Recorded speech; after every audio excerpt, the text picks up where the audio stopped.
Rise Up See Red podcast, all about the Arizona Cardinals and the NFL, featuring insider and outsider perspectives. Enjoy the best hour of Cardinals talk on the web. Now here are your hosts, Jess Root and Seth Cox.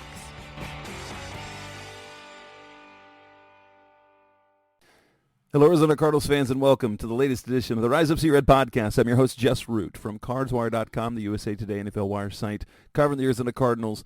And we are recording on a Tuesday night following Final Cutdown Day. With me is Seth Cox from RevengeOfTheBirds.com, the SB Nation Arizona Cardinals site, and also one of the hosts of the Original Draft Breakdown podcast. Seth is actually, we've got him on PUP right now as well, just like Kyler Murray, as he is dealing with some injury issues and recovering from stuff. How are you doing? Even managing to do podcast duty today. Yeah, this is the first day I've been up and about. I left the house for about an hour today, which was, you don't realize how long 5 days in the house is until you stay in the house for 5 straight days and you're like, oh my goodness, this is ridiculous. But yeah, recovery, it's gonna be a long 6 weeks. We're 5 days in. I'm not that I'm counting. We at least can get him. We at least can get him for he can't do full practices. He's ineligible to practice, but he can be in meetings like when we get together and connect via Google Meet to record our show. So yeah. So and in this show, episode 456, this is the aftermath of the Arizona Cardinals' final cuts. They have a 53-man roster, which technically right now is 52 players. And we're here to break it all down. We're going to break down position by positions, our takeaways, the surprises, because wouldn't you say that the way they constructed their initial 53-man roster is really kind of odd, isn't it? Yeah, it's really odd. And like you said, we're going to get into it, but it was interesting to see, one, and maybe I missed it, they only have 52 guys right now. Correct. They only have 52. That tells me there's a move that hasn't been announced. I don't know if it's trade or if it was a street free agent that's not dealing with the waiver stuff, but there's a pending move that they know is happening. So Right. Or they know that they're number 3 on the waiver wire and there's 3 guys at the same position that they'll take, and they'll take whichever one they get, right? Well, even if I think it's something other than that, because even if it were a waiver thing, they know they have to cut somebody anyway. You can just keep another player until you don't. Yeah, and it's really interesting to see the mind of Monty Austin-Fort. And, we'll find out when Jonathan Gannon speaks, but what his input on these things are. We know towards the end, it was really Steve Keim driven, right? Like the roster moves were heavily Steve Keim based. And so if it's a collaboration, I'd love to hear Gannon's input on, but we won't. He doesn't tell us anything. I do think, and we'll get to it, I do think the numbers on defense speak to Gannon's influence immediately. Because, again, you're talking about a defensive coach. And when the numbers come out like they did, and I'm not even talking about the players. I know, it's names. Just, what is it, 28, 29 on defense? It's absurd. 14 on that front 4 or 5, depending on how they run it. 14. You're like, oh yeah, this is a defensive head coach. Like this guy does not want to give up any of his guys, and it'll just be interesting to see how that plays out. And that was more, to me, what a question would become. You can look at a name, at the bottom, right? Like Owen Papoa, and you're like, what they see in him and why he made the roster, but on the flip side, Ben Stilley? It's like that's the guy. I'm like, what? Ben Stilley? And the Chris Boyd signing or keeping him, I was like, okay, that's a Jeff Rogers move, I think. Well, we'll get to that, but let's start with the quarterback position. Because, well, the first and expected move was Kyler Murray was moved to the regular season PUP, which means, and I've expected this the entire time. It makes sense for the timeline. He has to miss 4 weeks, and then after that, he's eligible to be designated for practice, to designated for return.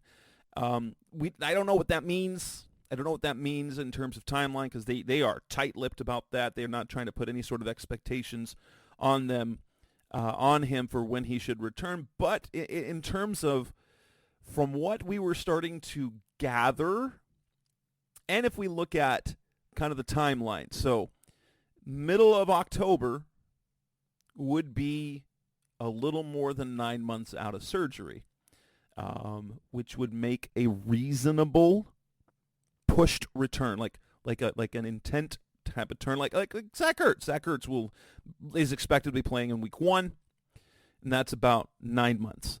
And so Kyler being back about week 6, which is honestly, it's where when we did our game-by-game prediction, that was the first game I picked him to come back, and I think that's kind of a sweet spot. But that was not unexpected. But what was unexpected, they cut Colt McCoy. What? I'm like, I'm still a little bit. I get it, I guess, but I don't. What was your take on the Colt McCoy release? It just tells me that his arm is completely shot. And we saw a lot of that. It's the irony of everything, right? You look at the memes this offseason, and the one play that gets super highlighted is that play early in training camp where he underthrows the ball so bad it hits, I believe, Marco Wilson in the head. The helmet, yeah. Yeah. And people are using that as like worst team in the NFL, not going to win a game, blah, blah, blah. And then they cut him, right? And people are like, oh, the tank is on in Arizona. It's like, well, I know it makes for fun tweets and memes and post on Instagram and TikTok and all that stuff, but you can't have it both ways. You can't be like, oh, if this is their starting quarterback, worst team in the NFL, and then be like, the tank is on, they cut Colt McCoy. Let's be like, remember, like in our predictions, I didn't you have them maybe 2 wins. I had them winning one game in the first 5. In the first 5 games. And that was a stretch, right? That was them stealing a win against the Giants in the home opener with Colt McCoy. But even still, I'll trust their football judgment, but I still think for a team that's trying to win games, I mean, that's what they're trying to do. They're going to try and compete with the guys that they have. I felt he was the safest bet to bridge the gap to Kyler Murray, because Clayton Tune, as a rookie, his variance in play is going to be far more disastrous. He will make game-changing mistakes. And now and I talked about this on the last show, Josh Dobbs doesn't move the needle at all for me. Colt McCoy has a 12-year NFL career, and while he wasn't the franchise guy, he's been well respected enough to keep around in a locker room for over a decade. And even over the last 2 years, we saw him be able to make plays, not all the time, and last year was a little bit less. But Josh Dobbs, there's nothing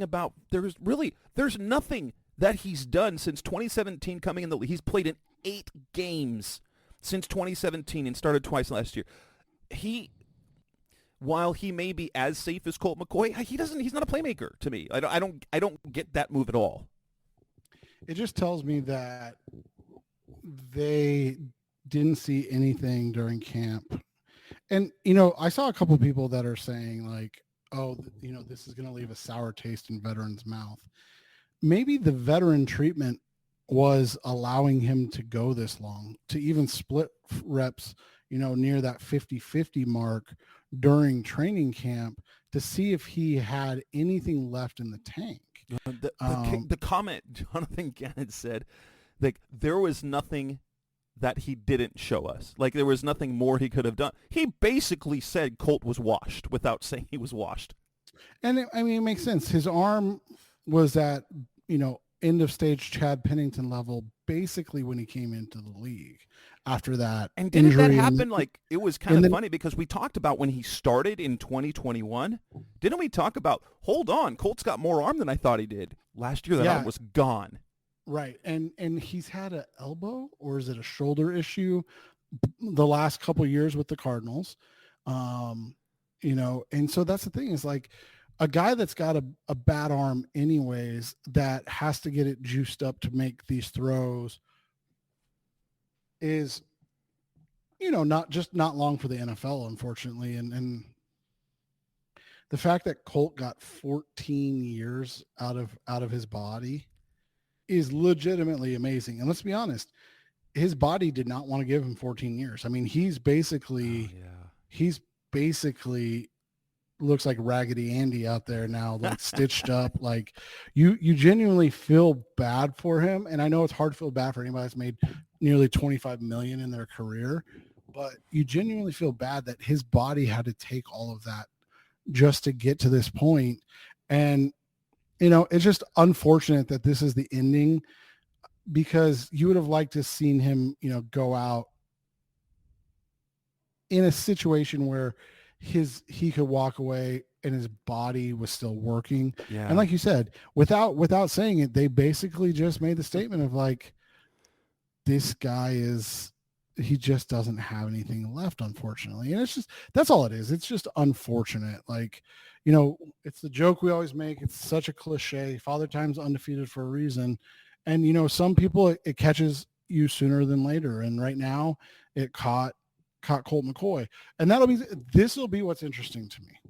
And I don't know how you feel because we haven't talked about this, but if he doesn't get signed or anything like that, isn't that basically the indictment that the Cardinals made the right move? Because this is a guy that unfortunately can't play anymore. He can mentally, just physically he can't do it. Yeah. And now good for him. The deal that he got, they re-signed last offseason. He got the 2-year deal. And that was, they made that move because that was going to be Cliff Kingsbury. He totally trusted Colt McCoy. But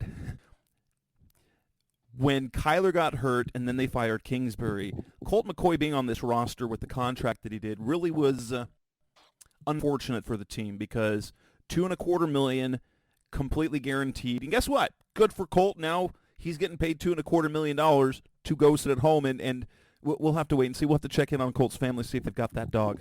Because if they got the dog, then we know it's done.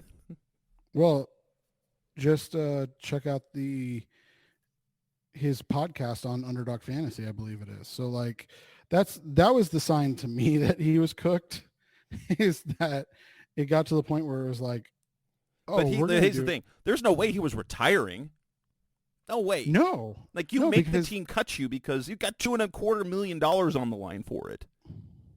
Right. And that's what it is. And that's what always makes me laugh. And again, we don't know all the ins and outs, but what makes me laugh is that people will bash a football team, blindly, but they'll never be like, hey, Colt, if you're physically unable to do it, why don't you give the money back and retire? No. Oh, wait, that's never going to happen. And nobody I just had this thought.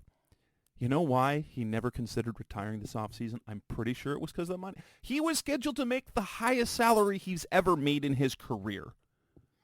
And, well, granted, there's a lot of pride that but after everything that happened, it wasn't really a conversation. They still wanted him to play, but financially, what else are you going to do that's going to get you $3.75 million or ultimately? And then basically he put him in a situation like, I'm not retired. I'm going to come do this. And they, you make them cut you and you still get $2.25 million. And good for Colts. And yeah, but that contract, ultimately it ends up being another strike against, isn't that just another strike against Steve Keim? Wasn't this entire training camp and Oh my gosh. The two trades you got to talk about solo last week. I mean, that's basically an indictment of Steve Keim. And yeah, this is, like you said, this is just another kind of mark on his resume in a negative way. So they keep only two quarterbacks on the active roster to start off. So you've got Clayton Tune, you've got Josh Dobbs. Jonathan Gannon refuses to name a starter. Good for him. Competitive advantage. Let's get honestly, between Joshua Dobbs and Clayton Tune, there's not a damn thing Washington's going to do differently in their game prep. Is there? Really?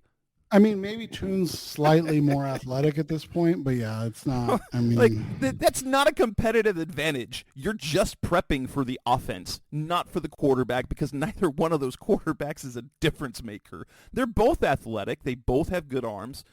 I'm just, the little bit of optimism I had of just Colt McCoy being able to caretake his way with some close games, I don't know what to think with those two. Now, for me, the most interesting thing is that, and I thought maybe they would keep three quarterbacks on the roster because of that third quarterback rule, because a practice squad guy does not count. So if you have a quarterback on the practice squad and you elevate him to the roster, let's say third quarterback, he is not eligible to be the emergency third quarterback. So you could finesse it. So you call up, you elevate your backup quarterback from the practice squad, make him the backup, and then you make Clayton Tune the emergency quarterback. I could see a scenario with that.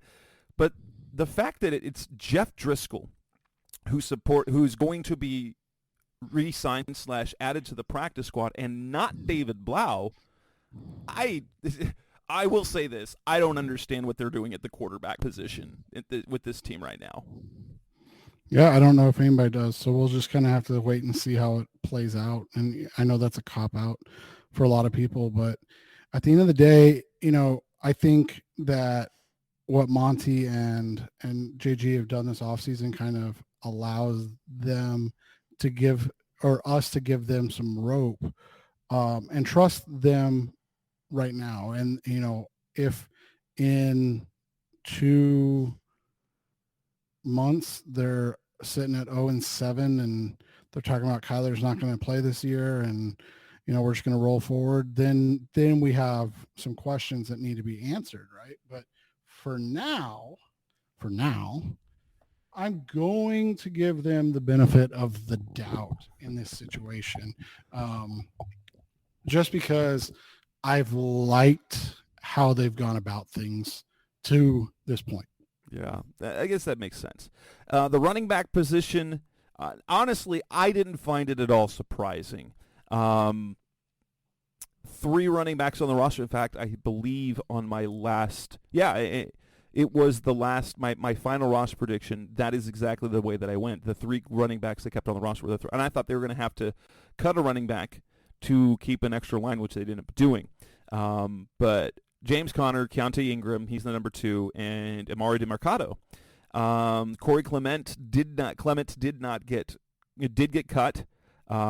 He immediately becomes a free agent, and in some ways, some people thought it was a surprise. I mean, I probably shouldn't have, but when one of our local beat writers said, "Oh, what a surprise!" when Corey Clement was like, let's be honest, no one should ever be surprised by a cut of a player who played deep in the final preseason game, and Corey Clement got in lots of fourth quarter carries. Now, it felt like he went from number 2 to cut in a matter of like 2 weeks, and maybe that was more because DeMarcado developed and Ingram got healthy, because I don't think that Clement was bad by any means. No, but I think it's, again, what we talked about. You've got a couple of things, right? You've got a team, and this kind of goes counter to my point.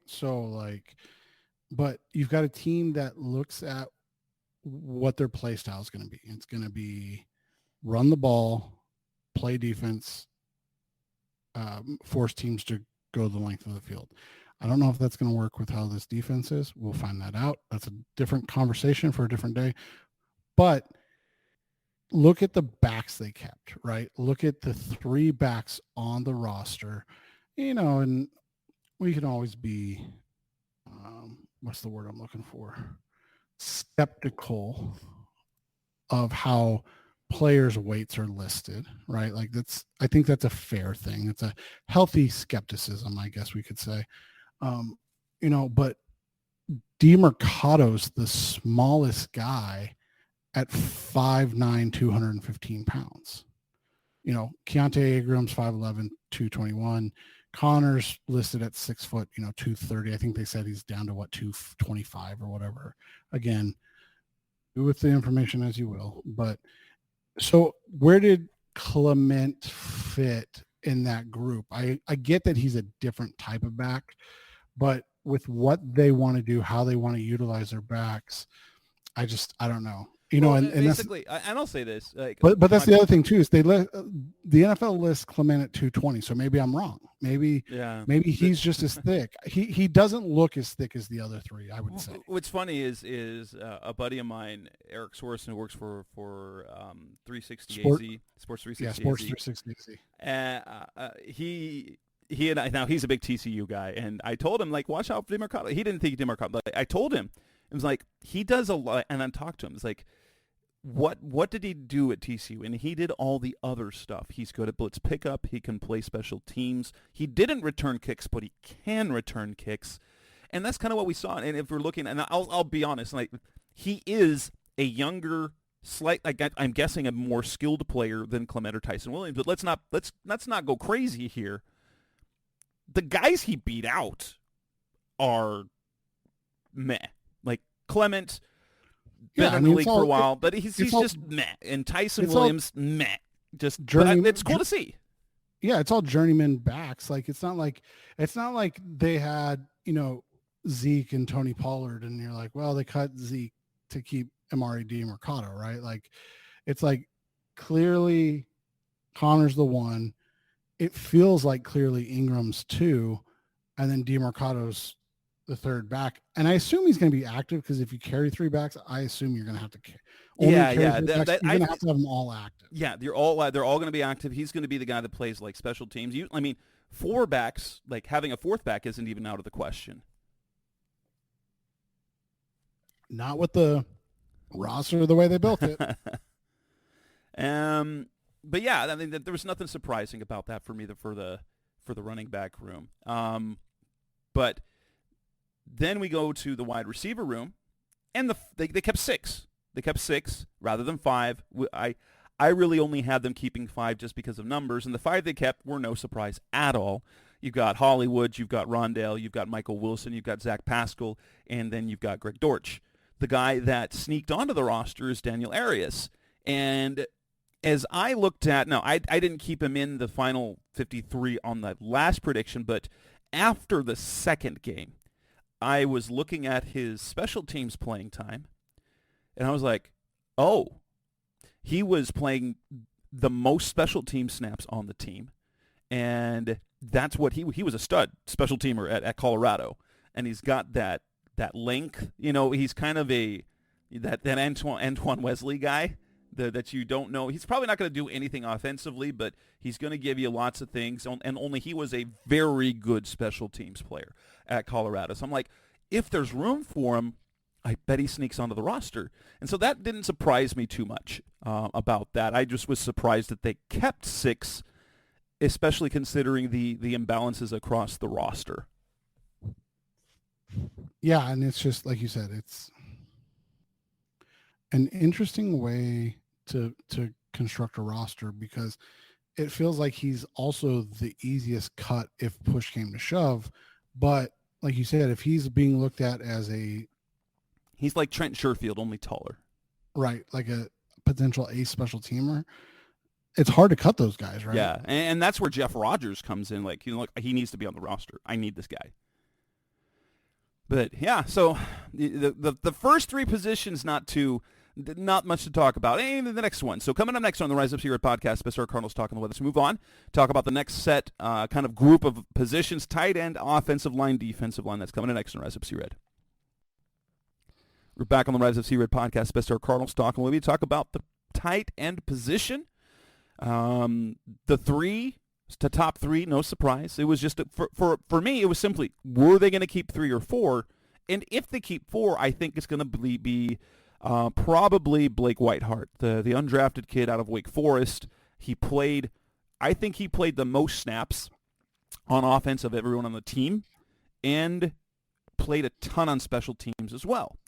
And I think ultimately that, plus they liked him well enough to guarantee him $200,000 on his rookie contract. So, whether they kept him on the roster, he would have been on the practice squad at least. But I wasn't surprised to see them keep all 4, and the guy that they kept was the guy I expected. Though Tongiai was a possibility. We'll see if he ends up on the practice squad, because it kind of feels like that might be the way they go. Well, and the reason I picked Tongiai over Whiteheart was because it felt like Tongiai was getting some of those reps at the fullback H-back, but then obviously, a guy we'll talk about in a little bit, Jesse Luketa ends up getting those reps too. So I will say, I don't think that's going to happen in the regular season. You're going to use Trey McBride to do that, probably. Yeah, probably. But, I mean, maybe in a short yardage situation, you do put Luketa in. So, that was my thing with Tongiai, but Whiteheart, it makes sense. They loved him. He catches the ball well, right? Like, he did a nice job during this entire process, showing out and being a guy that can, play. So, it's always cool to see this. Guys like that end up playing well and doing good things. And again, another guy that has really good experience on kick and punt coverage teams. I know we're talking way too much about special teams, guys, but but that matters on a roster. That matters. And especially on a roster where you're looking at it and go, we need every guy to contribute to potentially win games. Yeah. But the offensive line, though, they're clearly not done with the offensive line. I thought they were going to keep 10. Now, it turns out John Gaines, and this sucks, their 4th-round pick has that metric that shows promise as a starter with that shuttle time, gets all the reps in the offseason as the second-team center, and then after one play in the finale, injures his knee, and apparently it was serious enough that he's done for the year. We'll have to find out what that was. I don't think Anna will tell us, but we'll have to find out through other channels what that injury was. I mean, I assume if he has surgery, we'll hear about it and we'll know at that point what it was. Right? Yeah, but they, I've been a Yelda Froholt doubter all offseason. I'm sold. Okay, I'm sold on him. He's done everything that he's looked fine. He's looked solid. He's even had some flash plays. And then everybody that they bring in gets hurt. Gaines is out. They signed Pat Elflein, who has missed so many games over the last 3 years, immediately got hurt, just like Marlon Mack. Now he's on injured reserve. The Cardinals don't have a backup center on their roster. Yelda Froholt is the only center on the roster. That's why I thought that they would have Hayden Howerton. Howerton they'll probably bring back to the practice squad, I would guess, because he was getting third-team center looks. And then in the finale, he was playing left tackle too, and I thought that was the perfect guy that you could have as your 10th offensive lineman. If for example, if Gaines was going to be an eligible to return guy, like he would have been on the roster for a day, put on IR to be, elevate to be activated later on. And so that's why I had them keeping 10. They keep their starting 5. They keep Kelvin Beachum. They keep Dennis Daly, whose ankle injury is apparently okay enough, and they keep Marquise Hayes, another guard, which makes sense. And I think he's the guy I had in my prediction as well. And so just the only thing that was different is they didn't keep Howerton, though. The lack of a center, what are they going to do with that? Because now is this now when they go out and call up Ben Jones? That we've been predicting Ben Jones all off season. Is this when that finally happens? It might be, or like I said, maybe they've got names in mind, and they kind of just waited for these cuts to happen and let the string play out. They seem to be, that's one thing I'll give Monty, is he seems to be very patient and diligent with his time frames. I mean, people can say what they want about the DeAndre Hopkins situation. He took his time. Like he didn't force the issue. He tried to find something that he felt was befitting of making that trade. Didn't find anything, wasn't happy. So he was okay releasing. And I think that's how this is going to play out. Like, obviously they need to make a move. You can't go in with just Froholt as your center and no backups, but I feel like they've got a plan in place, more so than they did with like the quarterback situation, if that makes sense. I'm not saying they don't have a plan in place. They've got a plan, Jonathan Gaddis, and they feel comfortable with it, but was that really what the plan was going to be the whole time? Well, and I think that's our thing, going back to that, is like, that's the difference, right? Like, we know that they have to get a center. Like, there's not a question, like, you cannot go into this season with Froholt as your only center. Like, it's just not going to work. So they're going to grab somebody, whether or not we agree with it or, like it, whatever, that's a different story. But on the flip side, you go, all right, well, what are you guys going to do at quarterback? So like, that's the only difference. But yeah, I mean, I was surprised that Howerton didn't make it. I'm not sure what to make of Dennis Gailey making it. I mean, do you have an opinion on it? Not really. I expected Daly to make it. I expected it the whole time. He's lineman 6. Honestly, you look at how they used the jumbo tight end. He was the guy that brought in. Beecham so is.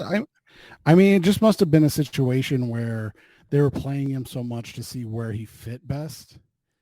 Yeah, well, I think they were just getting him. They made sure that he was getting reps at both guard positions so he could be the main backup guard, honestly. Yeah, that makes sense. But yeah, the rest of that, the offensive line it's really interesting that, we talk about this all the time, and balance doesn't matter, right? But to only have, like you said, 23 offensive players, it's different. It is. We moved to the defensive line, too, where they kept more than we expected. Okay, the starting lineup, we figure that's the way they played it. L.J. Collier, Lecky Fotu, and Jonathan Ledbetter. Very cool story, Ledbetter, how he's developed. Lecky Fotu, who's made a resurgence. They kept Carlos Watkins, not a surprise. They kept Dante Stills, not a surprise. Kevin Strong, the guy they brought in from the Titans, also not terribly a surprise. I thought they were going to those. Honestly, those are the 6 guys I would have picked. But then they kept a 7th guy, Ben Stilley. Okay. I will say he did make some plays. And I think he adds. But he was not really on my radar for that. All at the same time, pretty much when I did like the positional previews and player previews, pretty much everyone on the defensive line had a shot at making it. There was no one I'm like, nope, they're not going to make it. Like, except for Collier and probably Watkins. I felt that those 2 were more or less locks. I thought everyone else was, maybe. Yeah, and again, it comes back to, are they doing that because they're confident they can get Stilley or Stills on the practice squad in 2 days, right? Versus tomorrow? Maybe. Though I don't just generally like if there's something I've learned over the last few years, I don't generally, especially when it comes to trenches guys. Those people don't claim those guys off waivers when they were like 6th and 7th round picks. No, defensive backs, especially when they have a special teams flair, sometimes. But I think the only reason I say Stills maybe is because he's got some pass rushing juice, and so that would be the only reason I could think that they wanted to keep Stilley, but they wanted Stills as like a practice squad guy. I don't know, but because you look at it, I mean, outside of Collier, he's really the only guy with any juice to rush the passer. You are absolutely correct. So, That'll be what's interesting. They're going to stop the run. It looks like. Well, they're going to try. Because now we'll see how that first unit does. Because if it wasn't absolutely all their starters in, wow, they weren't very good against stopping the run. And it's really interesting that they went, 7 defensive linemen and then 7 edge players, right? Yes. Well, that's talking next. Coming up next on the Res of Red podcast, the Mr. Cardinals Talk on the Web. Let's move on to the next segment of players where we talk about the rest of the roster, honestly. The linebackers, the defensive backs, and the specialists. That's coming up next on Res of Red. We're back on the Res of Red podcast, Mr. Cardinals Talk on the Web. 7 defensive linemen. 7 outside linebackers. Now, I kind of get that because, and I actually wrote about it. Said that room was going to make the most difficult decisions with cuts because they're either promising or they really like them. And every one of those 7 players, even if publicly you don't love them, but they weren't going to cut Zaven Collins. Dennis Gardeck wasn't going to get cut. Those were locks.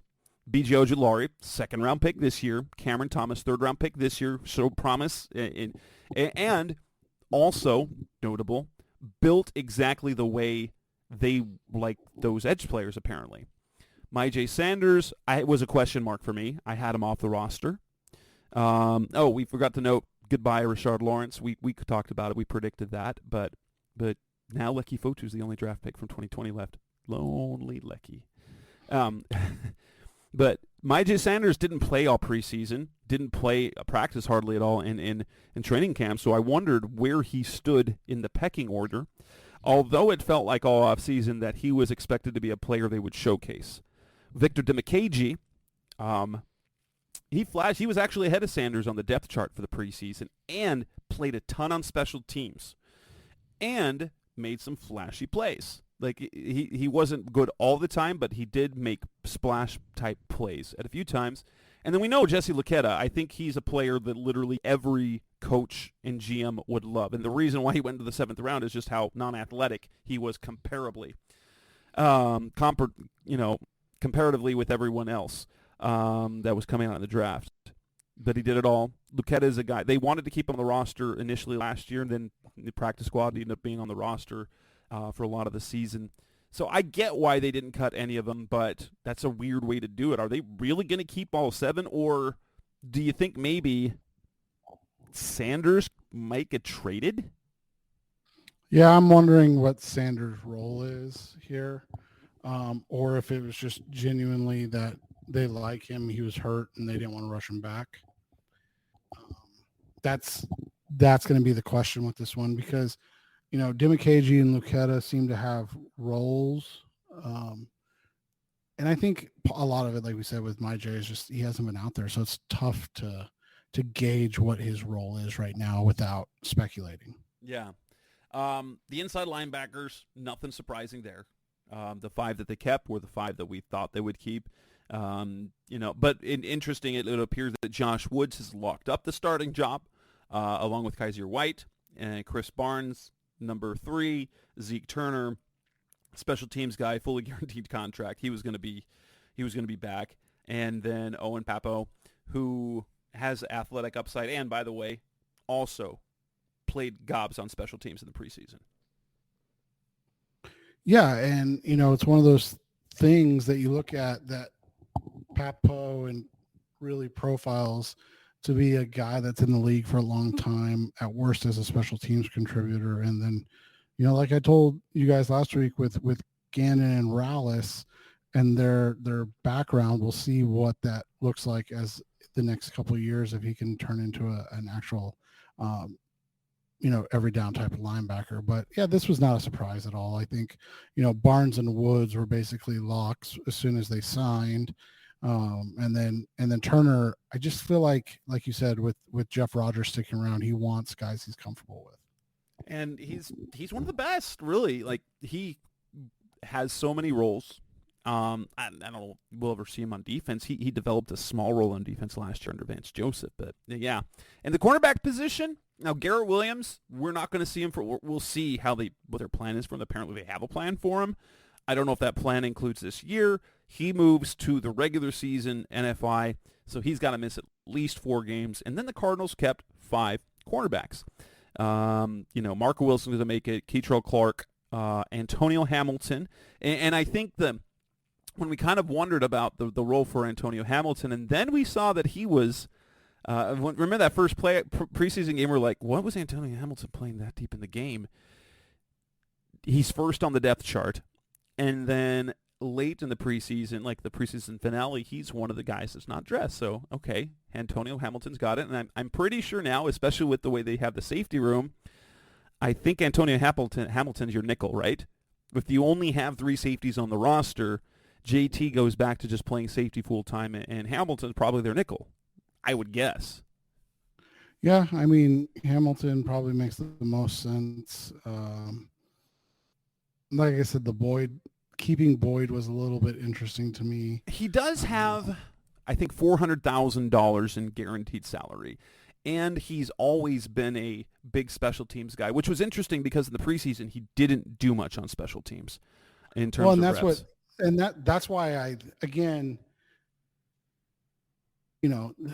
it's always the first year of a new regime is always tough to figure out.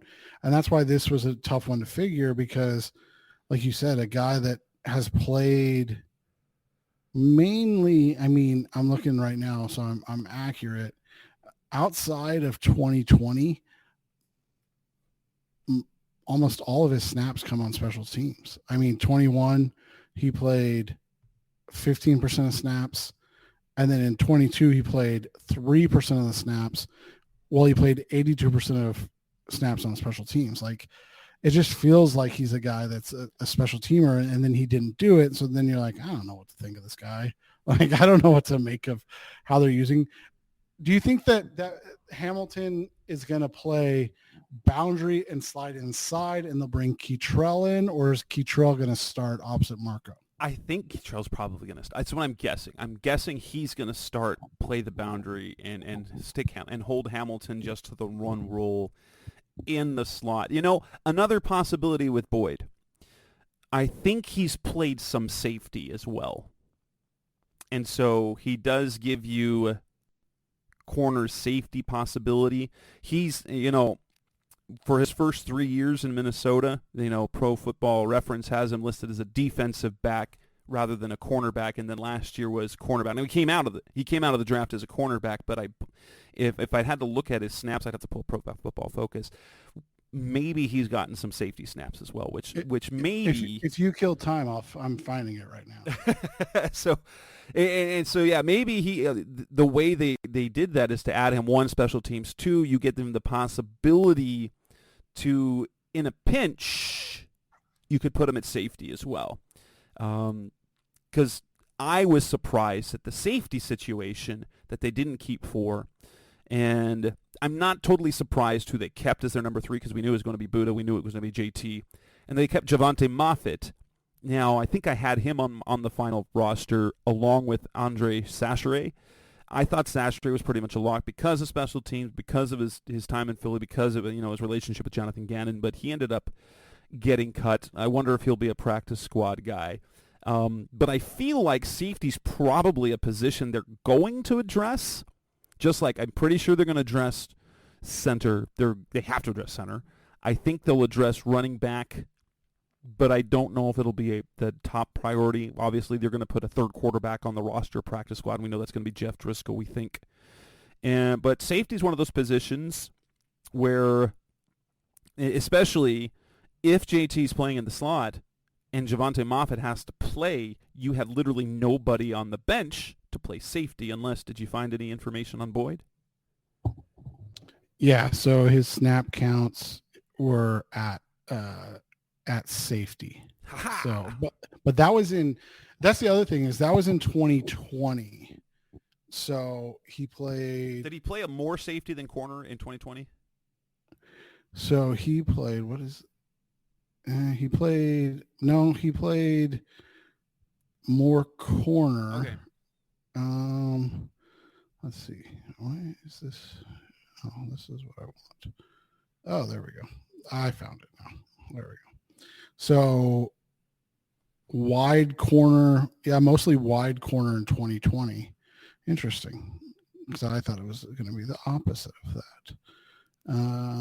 Yeah, didn't. Okay, yeah, so not a whole lot. And then let's see, last 2021. The snaps last year basically just don't count, right? Yeah, 37 total snaps. He played slightly more than we did on defense. Right, exactly.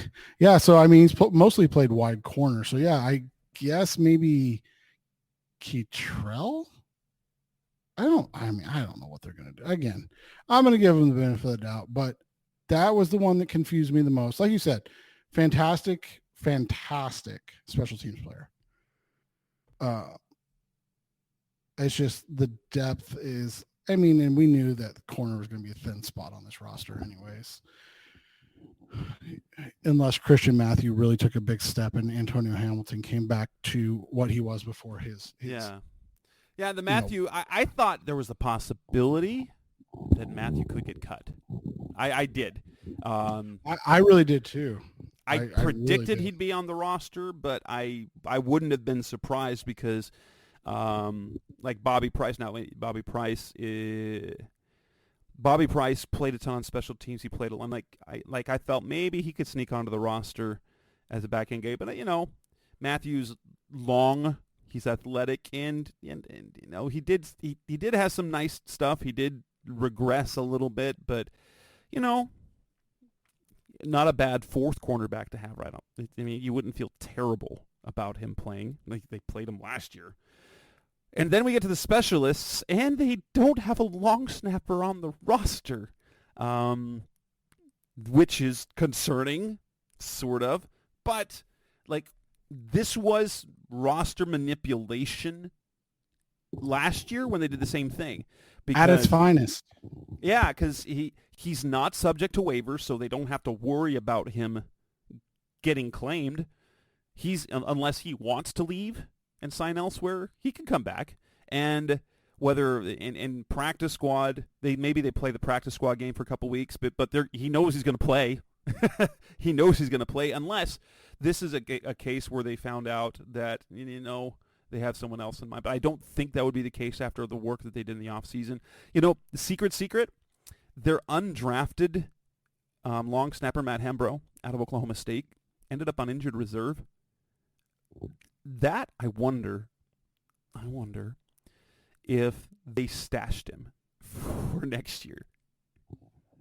Maybe. We'll see if he gets an injury settlement, but I wonder if that was a we like you, but Aaron's back, so you're nicked up. Okay, injured reserve. We'll kind of see, because that's the one thing you wonder about. But yeah, so we don't need to worry about it. Unless they sign somebody, Aaron Brewer is going to be re-signed to the roster in some capacity in a couple of days. I'm so excited for this to not happen, and then next Wednesday, you and I are like, the hell? Am I long snapping? I'm not even cleared. I can't long. Seth's not eligible for long snapping guys right now. Not yet. Yeah. Not yet. Not until I won't be off the pup until October, guys. I can't do anything. But I would think that it would be shocking if they moved from him because of the fact of what we know about Prater. Yeah. Yeah. They've got the consistency in. You got Brewer, you got Prater, and then Cooney, he won the punting job, which, by the way, Nolan Cooney, #1 punt average in the preseason. Woo! Is looking at the preseason stats, won that punting job. He's been with the team before, so he is familiar for Prater and for Brewer. So I'm not totally surprised. Of the guys who were cut, who are your favorites to come back to the practice squad? And I know with a team like this, with the new coaching staff, it's hard to predict. Yes, I get that. No, it is. But you look at it, let me start by saying these are the guys I do not think would be back. The first is going to be Rashard Lawrence. I just don't see any way Lawrence is back at this point. Just because, like you said, he wasn't a he's not of this regime. And the way he fell out of favor was really, really odd. Like, I mean, if Colt McCoy hadn't got cut, this would be a bigger story, I feel like. Yeah. Because this went from a guy that was their starter and probably their most consistent non-JJ Watt lineman until Zach Allen, came on last year, to a guy that's just off the roster. And, I've talked about this ad nauseum. Are the knees just that sapped? Like, that happens with these big guys. We've talked about it. Well, so he's had foot issues. He's had calf issues multiple times. Right, and he's so big. So I'm looking through the names right now. We talked about Blau. I wouldn't be surprised if he ended up back on at some point this year. We talked about Jeff Driscoll, though. I mean, I know that makes no sense to me. I do not understand this world after what David Blau did for them this preseason. And you're like, nope. Yeah. Chaucier will be interesting. So yeah, Chaucier I think will be back. I'll be interested to see what cornerbacks come back, because I think Bobby Price. I feel like that's a position that they just end up like. They just throw as much at the wall as possible. I told you, dude, I'm a huge Quavian White fan. I would love to see Q come back.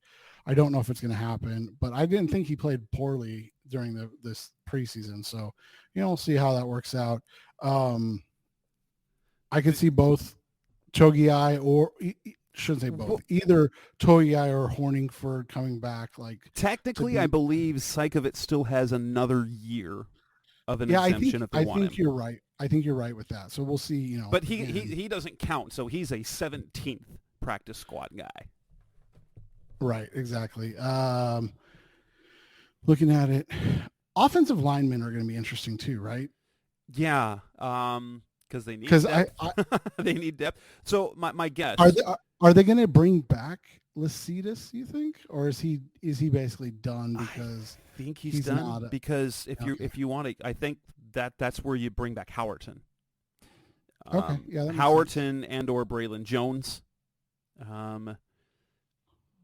Then you look at they didn't actually have a whole lot of linemen left for them to, like Jackson Barton.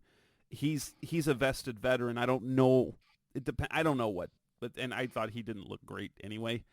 No, he did not. There's the Dada Traore, the guy, I don't know how to pronounce his name quite right, but he's I think he's really long and athletic. I think that's a guy that you look at potentially. And you generally, I wonder, because in years past, like of the 16 on the practice squad, any between like 10 and 12 were guys that they already had in the building. And that has especially been a trend since the COVID year. Since 2020, that has by far been the trend, because you invest so much time and reps that, I mean, just look at the last few years with the Cardinals, Vance Joseph and Jace Whitaker, a guy who by all means is not an NFL player. And I say that the most respectful way. But because he was smart and they could rely, like he wasn't going to win physically, but he also wasn't going to lose mentally.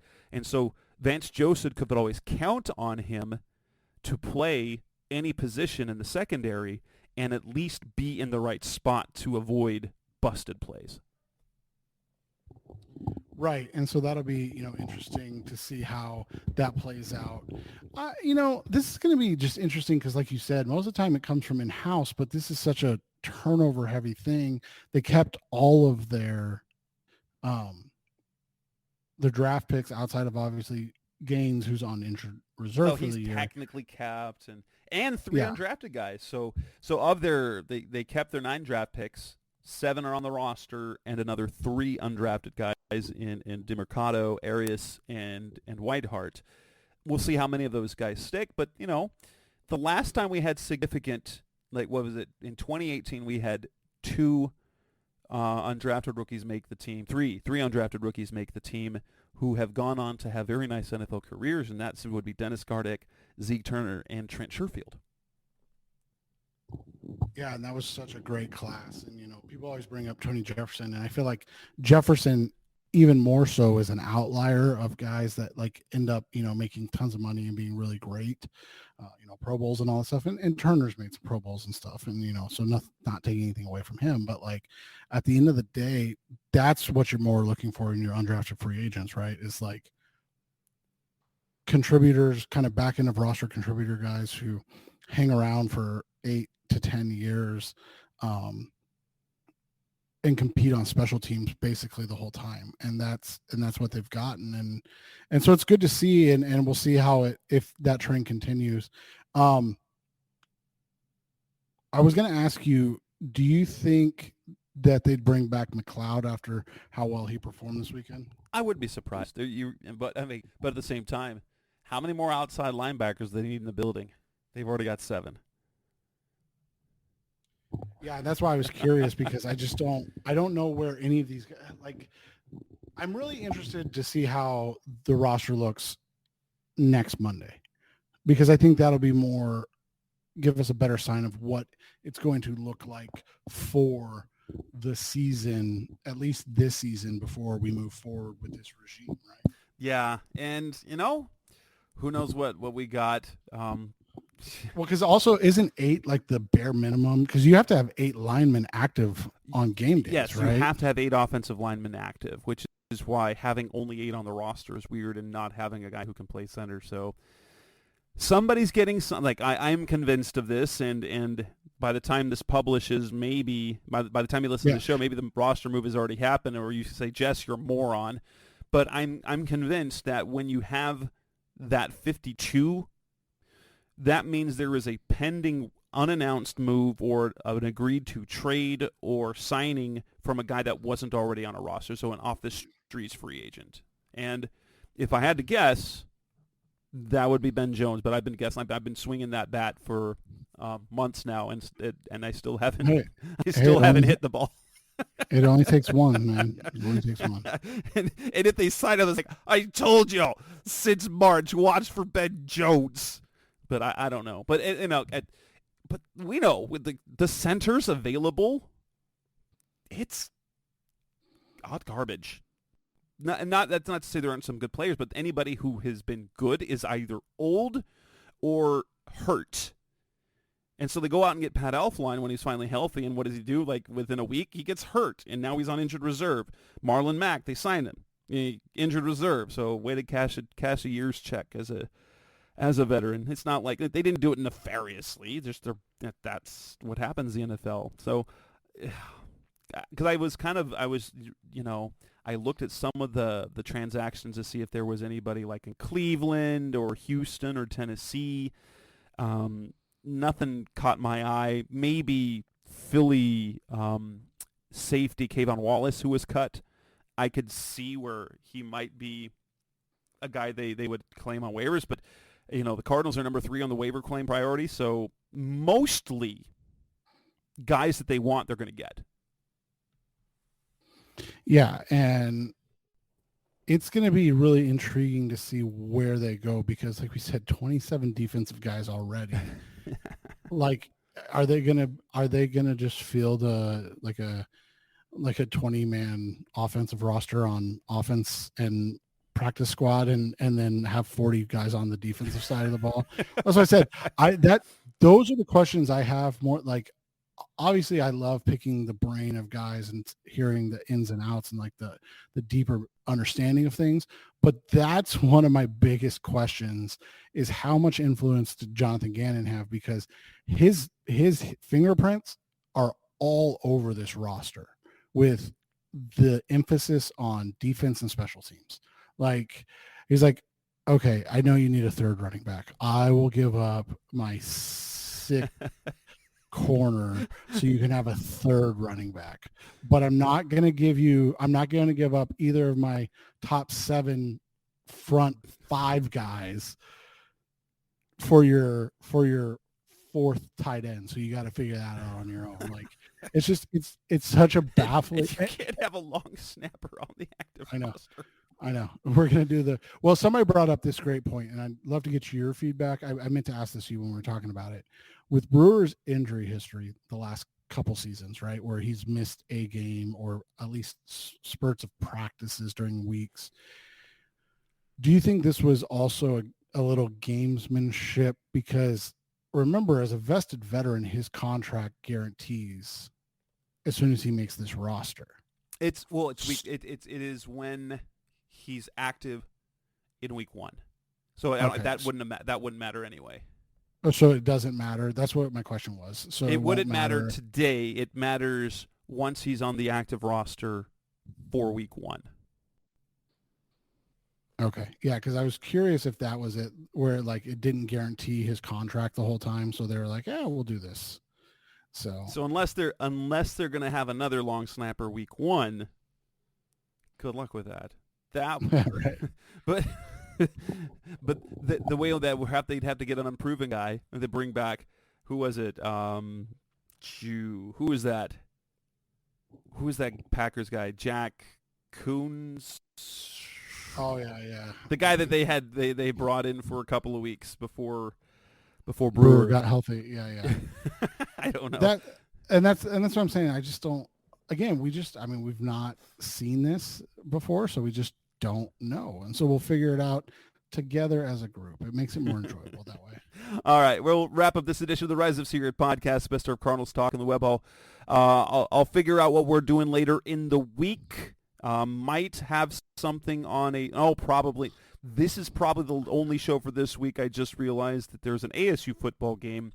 I remembered. I'll be at the ASU football game Thursday night, and then I'm getting out of town Friday morning, so I won't be back till Monday. So this is the only show. Chew on this for the full week, and then you can mock us for where we're idiots about what we're talking about with the roster things, and make sure to listen to our previous shows and subscribe and all that stuff. That's Seth Cox. I'm Jess Rude. This is the Rise of C-Red podcast. Thanks for listening, as always. Thanks for listening to the latest edition of the Rise Up C-Red podcast. Listen to previous episodes and subscribe to the show on Apple Podcasts, Stitcher Radio, Audioboom, or many other podcast platforms so shows are delivered directly to your mobile device. Please give the show a 5-star rating and always support the sponsors who support the show. We'll be back soon for the best hour of Cardinals talk on the web. Rise Up Red Sea, be Red Sea Red, and of course, Rise Up Sea Red.